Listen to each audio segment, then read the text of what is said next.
Ban ಮಾಡಬೇಕು ಅಂತ ಇದ್ದೀರಾ ಅಥವಾ RSS ರಿಜಿಸ್ಟರ್ ಮಾಡಬೇಕು ಅಂತ ಹೇಳ್ತಾ ಇದ್ದೀರಾ? ಯಾಕೆಂದರೆ RSS ಬ್ಯಾನ್ ಮಾಡೋದು ನಾನಂತೂ ಯಾವುದೇ ಕಾರಣಕ್ಕೂ ಒಪ್ಪೋಕ್ಕಾಗಲ್ಲ. ಅದು ನಮಗೆ ಏನಾಗಬೇಕು, ಸೆಲೆಕ್ಟಿವ್ ಟಾರ್ಗೆಟಿಂಗ್ ನಾನು ಒಪ್ಪಲ್ಲ. ನಮಗೇನಾಗಬೇಕು ಅಂದರೆ ಯಾರು ಕಾನೂನು ಉಲ್ಲಂಘನೆ ಮಾಡ್ತಾರೋ ಅವ್ರ ಮೇಲೆ ಕ್ರಮ ತಗೊಳ್ಳಿ. ಆದರೆ ನೀವು ನಿಮ್ಮ ರಾಜಕೀಯ ಪ್ರತಿಸ್ಪರ್ಧೆನ ಅವ್ರು ಬಾಯಿ ಮುಚ್ಚೋಕ್ಕೋಸ್ಕರ ಅವರು ನಿಮ್ಮನ್ನು ವಿಚಾರದಲ್ಲಿರ್ಬೋದು, ಬಟ್ ಚುನಾವಣೆಯಲ್ಲಿ ಸೋಲಿಸ್ಬೋದು ಅನ್ನೋ ಕಾರಣಕ್ಕೆ ಅವನ್ನ ಬ್ಯಾನ್ ಮಾಡೋಕ್ಕೆ ಹೋದರೆ ಅದು ನಿಜವಾಗ್ಲೂ ಒಂದು ಡಿಕ್ಟಟೋರಿಯಲ್, ಒಂದು ಸರ್ವಾಧಿಕಾರಿ ಧೋರಣೆ ಆಗುತ್ತೆ. ಅದು ನಾವು ಒಪ್ಪೋಕ್ಕಾಗಲ್ಲ. ಅದು ನಮಗೆ ಬ್ಯಾನ್ ಕಲ್ಚರ್. ಇವಾಗ PFI ಬ್ಯಾನ್ ಆದಾಗಲೂ ಕೂಡ ನಾನು ಒಪ್ಪಲಿಲ್ಲ. ಅದು BJP ಕಾಂಗ್ರೆಸ್ ಸೇರಿ ಅವ್ರನ್ನ ಬ್ಯಾನ್ ಮಾಡಿದ್ದು. BJPಗೆ ಯಾಕಂದರೆ ಅದು ಒಂದು ಹಿಂದುತ್ವದ ಮನಸ್ಥಿತಿ, ಕಾಂಗ್ರೆಸ್ ಯಾಕಂದರೆ ಮುಸ್ಲಿಂ ವೋಟ್ಸು ಚದುರೋಗ್ಬಿಡುತ್ತೆ ಅನ್ನೋ ಕಾರಣಕ್ಕೆ ಆ PFI ಬ್ಯಾನ್ ಮಾಡಿದ್ರು. ಬ್ಯಾನ್ ಮಾಡೋದಲ್ಲ, ವಿಚಾರದಲ್ಲಿ ಸೋಲಿಸ್ಬೇಕು. ವಿಚಾರದಲ್ಲಿ ಸೋಲಿಸಿ ಬ್ಯಾನ್ ಮಾಡೋದು ಯಾವಾಗ ಅಂದರೆ ನಿಮ್ಮ ವಿಚಾರದ ಮೇಲೆ ನಿಮ್ಮ ಗಟ್ಟಿತನ ಇಲ್ಲದೆ ಇದ್ದಾಗ, ನಿಮಗೆಲ್ಲೋ ಒಂದು ಕಡೆ ನಿಮಗಿಂತ ಅವ್ರ ವಿಚಾರಗಳು ಗಟ್ಟಿಯಾಗಿದೆ, ಅವ್ರು ಜಾಸ್ತಿ ಕೆಲಸ ಮಾಡ್ತಾರೆ, ಜಾಸ್ತಿ ಜನಪರವಾಗಿದ್ದಾರೆ ಅನ್ನೋ ಭಯ ಇದ್ದಾಗ ಬ್ಯಾನ್ ಮಾಡೋಕ್ಕೆ ಹೋಗ್ತೀರಾ. ಬ್ಯಾನ್ ಮಾಡಬಾರ್ದು. ಬಟ್ ರಿಜಿಸ್ಟರ್ ಅನ್ನೋ ಪ್ರಶ್ನೆ ಬಂದಾಗ ನಮಗೆ ಎಲ್ಲ ಒಂದು ರೀತಿ ಸಂಘಟನೆಗಳು ಅದು ಯಾವ್ಯಾವುದಿದೆಯೋ ಅದು ರಿಜಿಸ್ಟರ್ ಆಗೋದು ಒಂದು ಮುಖ್ಯ ಉದ್ದೇಶ ಆಗಬೇಕು.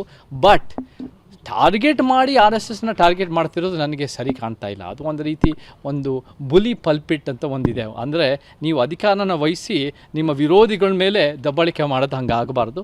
ನೀವು ಒಂದು ರೀತಿ ಯಾವುದೇ ಒಂದು ಸಂಸ್ಥೆ ರಿಜಿಸ್ಟರ್ ಆಗಿಲ್ಲ ಅಂದರೆ ರಿಜಿಸ್ಟರ್ ಮಾಡಿಸಿ ಒಂದೇ ಕೆಲಸ ಮಾಡಿ. ಹೋಮ್ ಮಿನಿಸ್ಟ್ರಿಗೆ 108 ಕೆಲಸಗಳಿದೆ. ನೀವು ಸೆಲೆಕ್ಟಿವ್ ಆಗಿ ಒಂದೇ ಒಂದು ಸಂಘಟನೆನ ಗುರುತಿಟ್ಟು ಅವ್ರು ಒಂದೇ ಸಮಾಜದ ಸಮಸ್ಯೆ ಅಂತ ನೋಡಿದ್ರೆ ಹೆಂಗೆ ಹೇಳುತ್ತೆ? 140 ವರ್ಷದಿಂದ ಕಾಂಗ್ರೆಸ್ ಇದೆ. ಕಾಂಗ್ರೆಸ್ಸಿನ ವೈಫಲ್ಯದಿಂದನೇ ಹಿಂದುತ್ವ ಬೆಳೆದಿದ್ದಲ್ವಾ?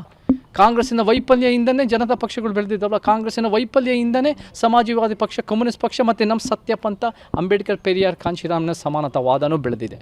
ಸೊ ಕಾಂಗ್ರೆಸ್ಸೇ ಮೂಲ ಸಮಸ್ಯೆ.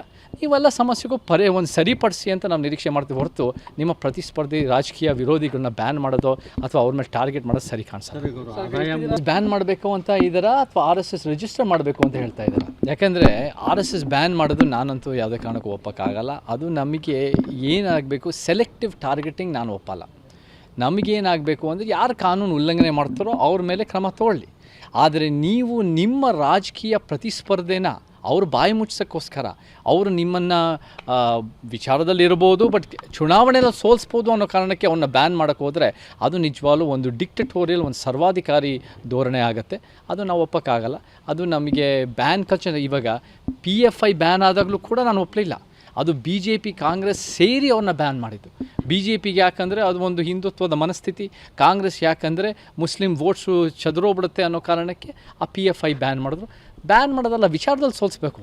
ವಿಚಾರದಲ್ಲಿ ಸೋಲಿಸಿ ಬ್ಯಾನ್ ಮಾಡೋದು ಯಾವಾಗ ಅಂದರೆ ನಿಮ್ಮ ವಿಚಾರದ ಮೇಲೆ ನಿಮ್ಮ ಗಟ್ಟಿತನ ಇಲ್ಲದೆ ಇದ್ದಾಗ,